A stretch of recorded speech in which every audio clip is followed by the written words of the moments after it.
Bienvenidos a Rompimiento con la profeta Eva Chan. Rompimiento, principios de Dios que provocan un rompimiento de estructuras y paradigmas. Que la verdad del eterno Dios y su poder transformen tu vida y traigan un rompimiento. Rompimiento.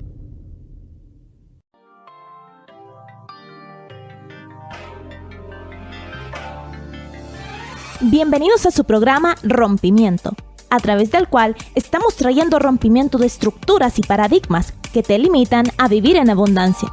Rompimiento es una producción de Ministerios Centro Conquista de Honduras, Centroamérica. Les saluda Cilia Salgado. Te invito a que visites nuestra página Rompimiento en el Facebook, donde podrás leer reflexiones y enseñanzas que te serán de ayuda.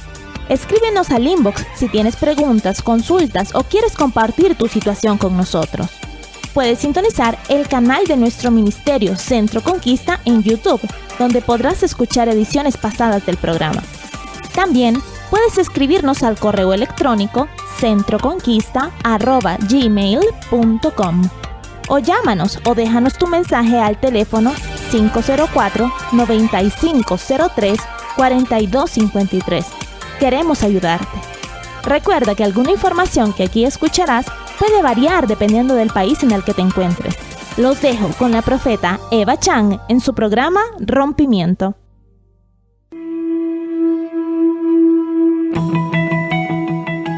Buen día, amigos. Les doy la bienvenida a su programa Rompimiento. Les saluda Eva Chan. Declaro que después de escuchar este programa habrá un rompimiento en tus paradigmas y estructuras mentales a causa de los principios de la palabra. Como ministerio somos bastante criticados porque enseñamos a denunciar, tanto en la orientación legal que brindamos a las personas que están viviendo alguna situación de violencia doméstica y nos buscan para obtener ayuda, como también a los hijos de casa, es decir, nuestra iglesia, a través de las redes sociales, conferencias, programas de radio, televisión y en cualquier espacio que se nos permita compartir. Algunas religiones y denominaciones tienen como parte de su reglamento el prohibir la denuncia de cualquier tipo de violencia. Esto ha contribuido al aumento de la misma, porque no se le pone un límite al agresor. Más bien, esta conducta permisiva y pasiva alienta al agresor a que endurezca su trato, sabiendo que sus acciones no le van a causar ninguna repercusión. También alimenta el ejercicio del poder desigual, ya que al ver que su víctima no hace nada, se siente con más poder sobre ella. Creemos que la oración tiene poder. De hecho, la oración tiene poder. Pero la misma debe ir acompañada de fe, y la fe sin obras es muerta. Déjeme explicar este principio dentro del contexto de la violencia. Si usted cree que Dios puede cambiar la situación en la que está viviendo, usted está ayunando, clamando, orando, creyendo por fe que las cosas van a ser diferentes, pero usted no hace nada para que las cosas cambien, entonces su fe no está siendo respaldada por su forma de vivir y por sus decisiones. De hecho, solo está esperando que Dios le cambie la vida. Esto es responsabilizar a Dios de su vida.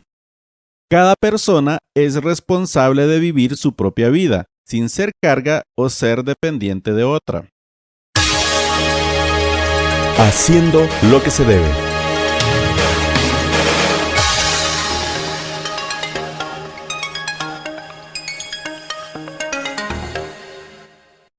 Una mujer ha sido violentada de muchas formas por su marido, que es un alcohólico.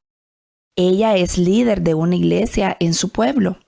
Es admirada y se le pone de ejemplo en las prédicas por su perseverancia y su fe.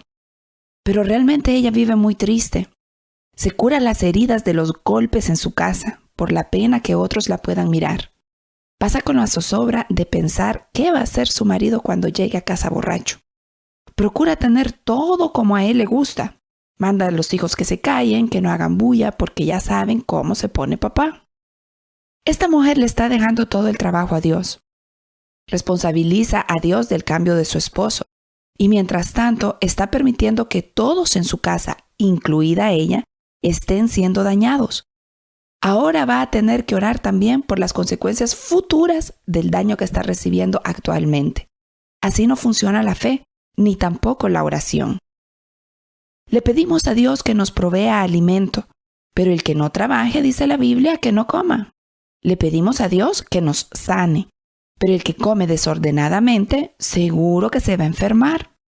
Le pedimos a Dios que nos prospere, pero el que no da, no va a recibir.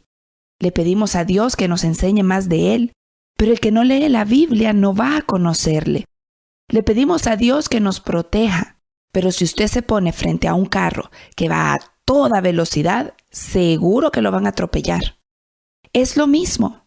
La oración tiene poder, pero Dios ha establecido principios por los cuales nos debemos de regir. Está bien que usted diga que tiene fe, que un día ese hombre o esa mujer va a cambiar. Yo lo creo. Pero usted tiene que actuar. Se tiene que apartar del mal y tiene que denunciar la maldad. Dice la Biblia que el sabio mira el mal y huye de él. Denunciar es manifestar nuestra absoluta oposición a lo que no está bien y está causando daño. Si una mujer es abusada y violentada por su marido o viceversa, el dañado debe acudir a las instancias legales correspondientes para denunciar el maltrato. Ha sido una enseñanza por siglos que la Iglesia no debe de llevar sus asuntos a las instancias legales que proporciona el país, con la idea que todo conflicto que se presente en la Iglesia debe ser resuelto en la misma Iglesia. Sin embargo, esta enseñanza ha provocado mucho daño. Si el agresor no encuentra un límite que lo obligue a dejar de violentar, no lo va a hacer. Por el contrario, su conducta va a empeorar. La gente llega a las iglesias buscando en Jesús el consuelo, la libertad, una salida para la angustia, una salida para la agonía de vidas desorientadas y desordenadas. Pero imagínense que se encuentran con instituciones frías, farisaicas, que les atan cargas más pesadas de las que llevaban al llegar.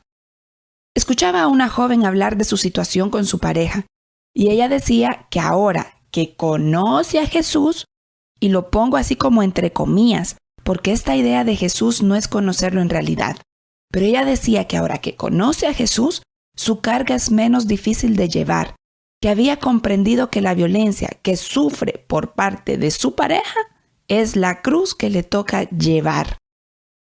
Por muy espiritual que esta declaración pueda parecer, y las muchas felicitaciones que puedan ser dadas por estar dispuesta a sufrir en el nombre de Jesús, la idea que está detrás de esta confesión es infernal, llena de maldad. Nadie más que Jesús estuvo supuesto a llevar una cruz, y esto lo hizo con un propósito definido. Esta doctrina mariana, esta enseñanza mariana de Jezabel, amarra a la gente a vivir miserablemente.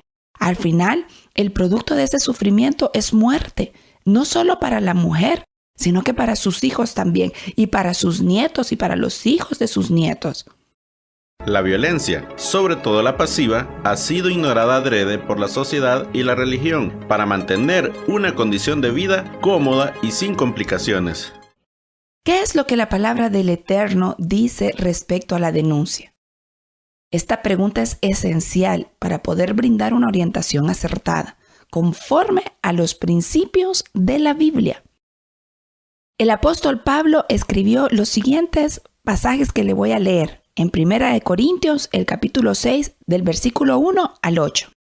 Él escribió así: si alguno de ustedes tiene un pleito con otro, ¿cómo se atreve a presentar demanda ante los inconversos en vez de acudir a los creyentes?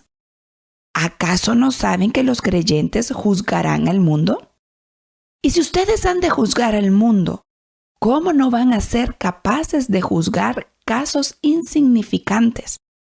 Por tanto, si tienen pleitos sobre tales asuntos, ¿cómo es que nombran como jueces a los que no cuentan para nada ante la iglesia? Digo esto para que les dé vergüenza. ¿Acaso no hay entre ustedes nadie lo bastante sabio como para juzgar un pleito entre creyentes? Al contrario, un hermano demanda a otro, y esto ante los incrédulos. En realidad, ya es una grave falla el solo hecho que haya pleitos entre ustedes. En la carta a los Romanos encontramos otro pasaje escrito por el apóstol Pablo, referente también a las autoridades públicas, que dice así, Romanos 13, del 1 al 4. Todos deben someterse a las autoridades públicas, pues no hay autoridad que Dios no haya dispuesto, así que las que existen fueron puestas por Él. Por lo tanto, todo el que se opone a la autoridad se rebela contra lo que Dios ha instituido. Los que así proceden recibirán castigo. Estos dos pasajes nos brindan una vastedad de enseñanzas. Sin embargo, en esta ocasión, me gustaría que pudiéramos detenernos a ver lo referente a la denuncia de la violencia. Fue el apóstol Pablo quien escribió ambos pasajes. Pablo, quien pasó una buena parte de su ministerio en la cárcel, porque él mismo quebrantaba la ley de su época, que le prohibía predicar el evangelio. Pablo, quien escribió estas palabras, él mismo se sometía a las leyes y a los jueces que ejercían esas leyes. No es lo que se ha venido enseñando en las iglesias lo que Pablo está hablando en estos versículos. Entender estos dos textos bíblicos es sumamente importante. Miremos puntualmente lo que nos está enseñando el apóstol Pablo. En primer lugar, nos dice que todos debemos someternos a las leyes. Existen leyes muy claras y definidas que señalan que la violencia doméstica y la violencia familiar son ilegales y por lo tanto son juzgadas y penalizadas. En segundo lugar, el apóstol Pablo nos está diciendo que quienes deciden no sujetarse a las leyes abiertamente se rebelan a ellas y deben ser castigados. La ley dice claramente que todos estamos obligados a denunciar. Entonces, no denunciar una acción que la ley señala como delito, como una ofensa pública, es también no someterse a la ley. La no denuncia es rebelarse a las leyes. Esas leyes se hicieron para cuidarnos, por lo que no debemos de ocultarnos de ellas ni ignorarlas. Son para nuestro bien. Si los hijos de Dios somos los que vamos a juzgar al mundo y a los mismos ángeles, deberíamos tener la capacidad de juzgar nuestros asuntos en esta vida. Eso es lo que nos está diciendo este pasaje. Empero, es una vergüenza que tengamos que tener la necesidad de presentarnos a jueces para que juzguen nuestros asuntos, porque no hay en medio de nosotros gente capacitada para juzgarlos sabiamente, porque lejos de juzgarlos sabiamente y de vivir conforme a los principios de la Biblia, nos agredimos los unos a los otros, nos violentamos, nos hacemos daño. Pero ¿qué decir de cuando dentro de la iglesia el liderazgo está mandando a que callemos esa violencia? Eso no es juzgar sabiamente. Y esto es lo que Pablo precisamente está reclamándole a la iglesia en estos dos pasajes. Está diciendo cómo es posible que entre nosotros mismos no podamos juzgar estas cosas. Porque sabe que sería muy diferente que dentro de las iglesias se enseñara a los hombres, se enseñara a las mujeres que la violencia no es correcta y que se enseñara así con esa claridad y con esa forma radical. Pero no estamos enseñando eso.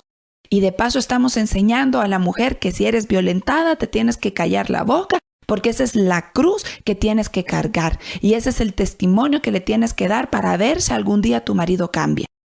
Estamos tergiversando la palabra del Señor en las enseñanzas que damos desde los púlpitos. Y por eso es que está diciendo Pablo, no estamos siendo capaces de juzgar nosotros mismos los asuntos que nos pertenecen a nosotros. Pero en Romanos nos está diciendo, está bien, si alguien cometió un delito, entonces esa persona tiene que someterse a las leyes. Y esto se refiere tanto al agresor que está cometiendo el delito de violencia, como a aquella persona que calla esa violencia y que encubre al agresor porque igualmente está faltando a esa ley que dice que todos estamos obligados a denunciar. Si una persona es abusada y violentada, debe acudir a las instancias legales correspondientes para denunciar el maltrato. Sabiduría para vivir.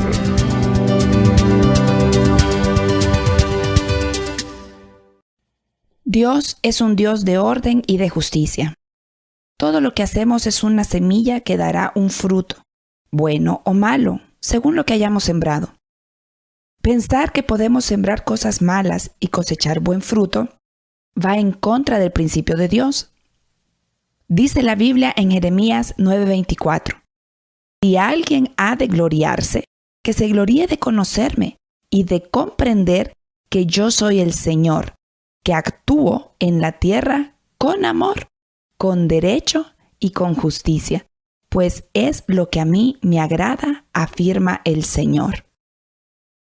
Cuando una persona no denuncia la violencia, se hace cómplice de ella. Dios nos llama a denunciar, exponer ante la autoridad correspondiente las obras de maldad.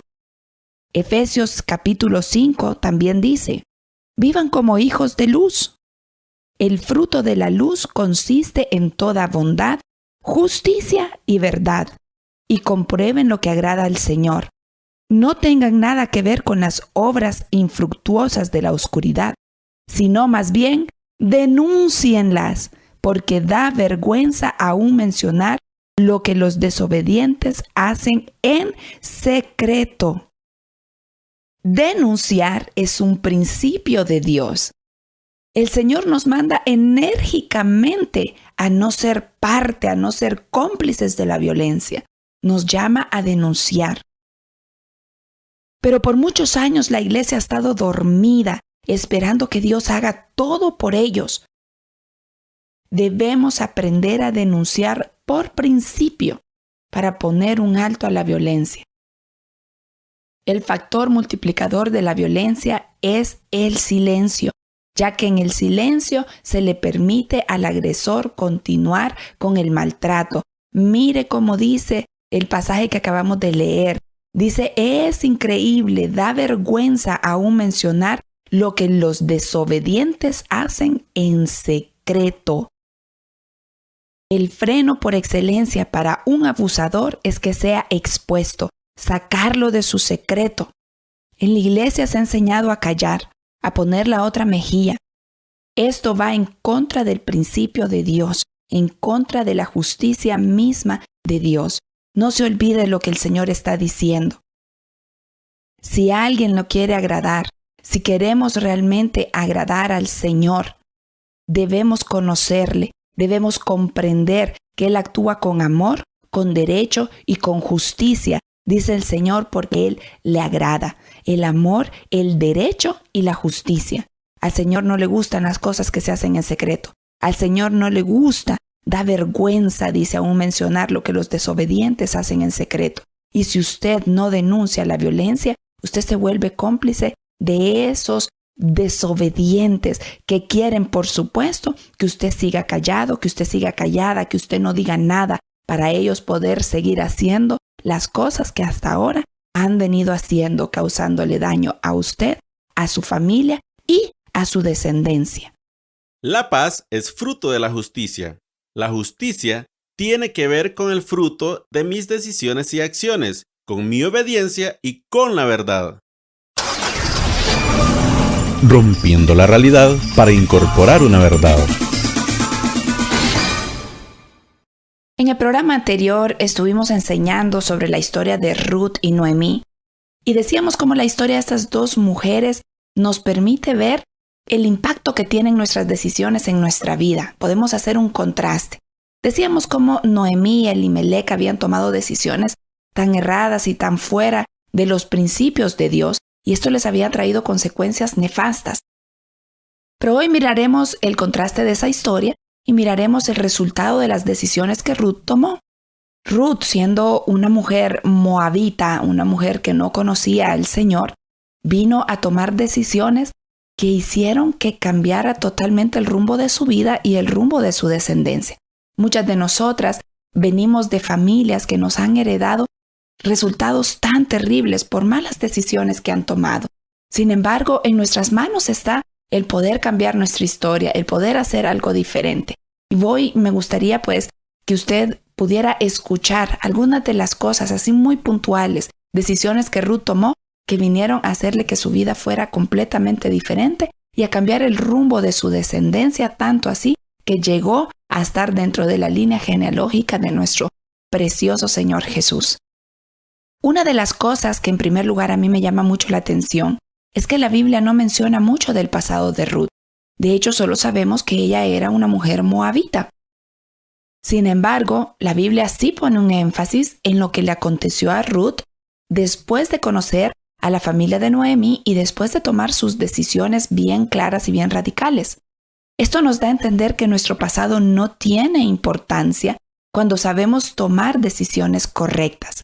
Lo que es importante es el presente que vivimos y el futuro que empezamos a construir.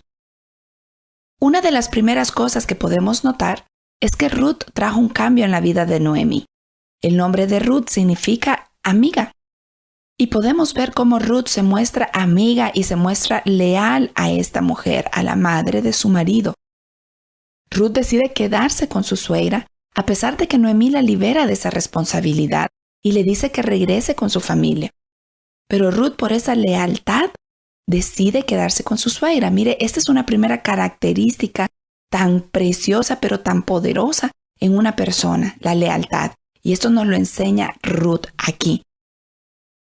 Cuando llegan a Belén, nos encontramos a una mujer que se sujeta a su suegra. Realmente ella cumplió esa palabra cuando le dijo a Noemí, te voy a seguir donde sea que tú vayas, nunca te dejaré. Y cuando llegan a Belén, Ruth no es que toma su camino y empieza a loquear, a hacer lo que ella quiere, sino que ella empieza a trabajar y le dice a Noemí, Noemí, yo quiero trabajar. Y Noemí le da ciertas indicaciones, porque Noemí, por supuesto, conocía las reglas, las leyes de Belén, y le da indicaciones conforme a esas reglas y le dice, bueno, está bien, pero tienes que hacer esto y esto y esto. Y Ruth aquí nos muestra una segunda característica. No solamente era una mujer leal que mostró su amistad a Noemí, sino que también era una mujer obediente que supo sujetarse a su suegra. Y es así como Ruth va y empieza a trabajar. Y Ruth se va a trabajar específicamente al campo de Booz. Quizás en el momento ella no sabía, pero mire cómo es el Señor guiándonos cuando realmente nosotros mostramos una actitud de obediencia, que queremos hacer las cosas de acuerdo a los principios del Señor. Él nos va guiando y nos va mostrando el camino correcto que debemos de seguir. Y Ruth buscó redención. No buscó sexo, no buscó marido solo porque se sentía sola. Ruth no andaba loqueando y no andaba buscando cualquier cosa. Ella, como esa mujer íntegra, buscó la redención de la manera que las leyes judías le decían a ella que tenía que hacerlo. Y me encanta ver cómo Ruth no buscó a cualquier hombre. Buscó a Booz, que el nombre mismo de Booz define quién era ese varón. Booz quiere decir complacencia, quiere decir fuerza, quiere decir agilidad. Él era un hombre responsable, era un hombre adinerado, pero no solamente esa era la característica buena de Booz, era un hombre responsable. Pero fíjese que era el hombre que estaba en línea, que podía darle cobertura a Ruth. Era el hombre indicado para Ruth bajo los principios de Dios. Ruth no buscó a cualquier varón. Ella no andaba buscando conveniencias ni satisfacerse a sí misma. Ruth buscó ordenar su vida y lo logró al buscar al eterno Dios y vivir conforme a sus principios. Mujeres, ¿cuántas al quedarse solas van detrás de cualquier situación, simplemente porque tienen la necesidad de una compañía, porque según ustedes quieren darle un padre a sus hijos, pero hacen las cosas de manera desordenada, hacen las cosas bajo su propia sabiduría y andan buscando quién, andan buscando cómo acompañarse. Y dentro de esa búsqueda se toman decisiones bastante complicadas, bastante difíciles y erróneas, que dan un fruto equivocado. ¿Por qué no podemos seguir el ejemplo de Ruth? Creo que es un ejemplo tan bueno que nos da la Biblia. Lealtad, obediencia, buscar esa paternidad, No buscar por conveniencia, no buscar solamente sexo, compañía, no buscar por la conveniencia de darle padre a los hijos, sino que realmente sujetarse bajo esos principios de la palabra de Dios. Esto es lo que te va a traer bienestar. Esto es lo que va a hacer que se cambie el rumbo de tu vida. Lo que va a hacer que tus frutos futuros sean realmente buenos y en abundancia. Y lo que va a hacer que la herencia que le entregues a tus hijos, a tu descendencia, sea realmente buena. La mujer destruye la paternidad, siendo permisiva y enseñando a sus hijos a hacer lo mismo. Hemos llegado al final de este programa. Te espero para una próxima edición de Rompimiento. Si quieres más información, necesitas ayuda o quieres compartir tu situación con nosotros, visita nuestra página en el Facebook. Escríbenos al inbox o a nuestro correo electrónico centroconquista@gmail.com. Puedes visitar nuestro canal Centro Conquista en YouTube para escuchar otras ediciones del programa.